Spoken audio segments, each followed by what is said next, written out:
తెలంగాణ రాష్ట్రం అదానీ పాలు కాకుండా బీఆర్ఎస్ పార్టీ కాపాడుతుందని ఆ పార్టీ నేత ఆర్ఎస్ ప్రవీణ్ కుమార్ స్పష్టం చేశారు. రేవంత్ రెడ్డి పాలనలో రాష్ట్రంలో అరాచకాలు జరుగుతున్నాయని మండిపడ్డారు.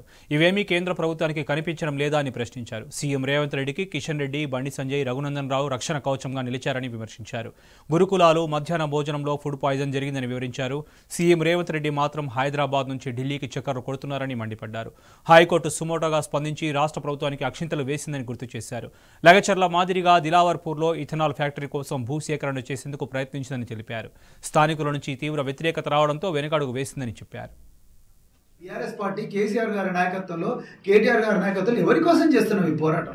తెలంగాణ అదాని పాలు కాకూడదనే కదా. తెలంగాణ ఒక అంబానీ పాలు, అదాని పాలు, లేకపోతే ఢిల్లీలో ఉండే ఈ బీజేపీ, కాంగ్రెస్ వీళ్ళ పాలు. బీజేపీ ఏం చేస్తుంది అధికారంలో ఉండి కేంద్రంలో? ఎందుకు తెలంగాణలో జరుగుతున్న దారుణాల గురించి మాట్లాడతలేదు? ఎందుకు రేవంత్ రెడ్డికి బండి సంజయ్ ఒక ఆర్పీఎఫ్ లాగా, రేవంత్ రెడ్డి ప్రొటెక్షన్ ఫోర్స్ లాగా ఎందుకు వ్యవహరిస్తున్నాడు? రేవంత్ రెడ్డిని ఏమనంటే చాలు, ఒకవైపు మరి రఘునందన్ రావు, మరోవైపు బండి సంజయ్, ఇంకోవైపు కిషన్ రెడ్డి, ముగ్గురు త్రిమూర్తుల్లాగా, ముగ్గురు సైనికుల్లాగా వచ్చి నిలబడతారు కత్తి డాలు పట్టుకొని.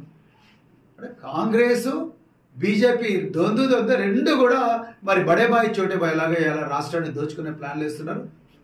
మరి ముఖ్యంగా గురుకుల విద్యాలయాలు, ప్రభుత్వ పాఠశాలలు, కళాశాలల్లో చదివే విద్యార్థుల పరిస్థితి అగమ్య గోచరంగా ఉన్నది. ఇది చాలా ఘోరంగా ఉన్నది. ఈ రాష్ట్రంలో విద్యార్థులను తానే తల్లై తానే తండ్రై కాపాడవలసిన ముఖ్యమంత్రి ప్రతిరోజు హైదరాబాద్ నుంచి ఢిల్లీకి చక్కర్లు కొడుతున్నాడు తప్ప ఇక్కడున్న బిడ్డలకు కనీసం చక్కటి భోజనం పెట్టడం లేదు.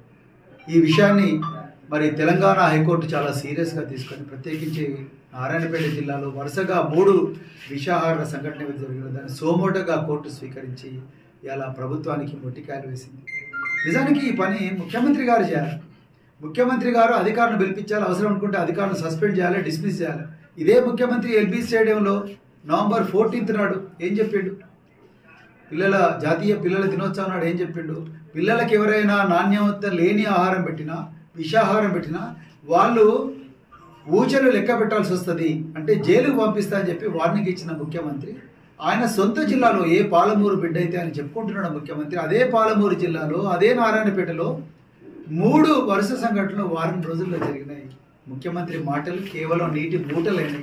విద్యార్థులు అయితే ఇంకోవైపు రైతులు ఈరోజు నిర్మల్లో, దిలావర్పూర్లో వాళ్ళ కోపం కట్టలు తెచ్చుకున్నది. ఇథనాల్ ఫ్యాక్టరీ ఏ విధంగా అయితే లగచెర్లలో ప్రభుత్వం మరి వాళ్ళ అభీష్టానికి వ్యతిరేకంగా మరి వాళ్ళు భూసేకరణ చేస్తుంటే అక్కడున్న గిరిజన బిడ్డలు ఏ విధంగా అయితే పోరాడినరో, ఈరోజు దిలావర్పూర్లో కూడా, నిర్మల్ జిల్లా దిలావర్లో కూడా మరి ఇథనాల్ ఫ్యాక్టరీకి వ్యతిరేకంగా అక్కడ ఉండే వేలాది మంది రైతులు రోడ్ల మీదకి వచ్చిండ్రు. వాళ్ళ కోపం కట్టలు తెంచుకున్నది. మరి ముఖ్యమంత్రి ఎందుకు చెప్పడం లేదు? తన సొంత నియోజకవర్గంలో ప్రజలకు ఎక్స్ప్లెయిన్ చేయడం లేదు, దిలావర్పూర్లో ఎక్స్ప్లెయిన్ చేయడం లేదు. అధికారులను ముందర పెట్టి, ఒక ఆర్టీఓను ముందర పెట్టి, లేకపోతే ఒక కలెక్టర్ను ముందర పెట్టి మీరు ఏమైనా చేసుకోండి, నాకు భూమి కావాలంటే ఎట్లా? త్యాగాన్ని పరిచయం చేయాలని చెప్పేసి ఈ దీక్షా దివస్ ప్రతి సంవత్సరం కూడా మరి బీఆర్ఎస్ పార్టీ జరుపుతుంది.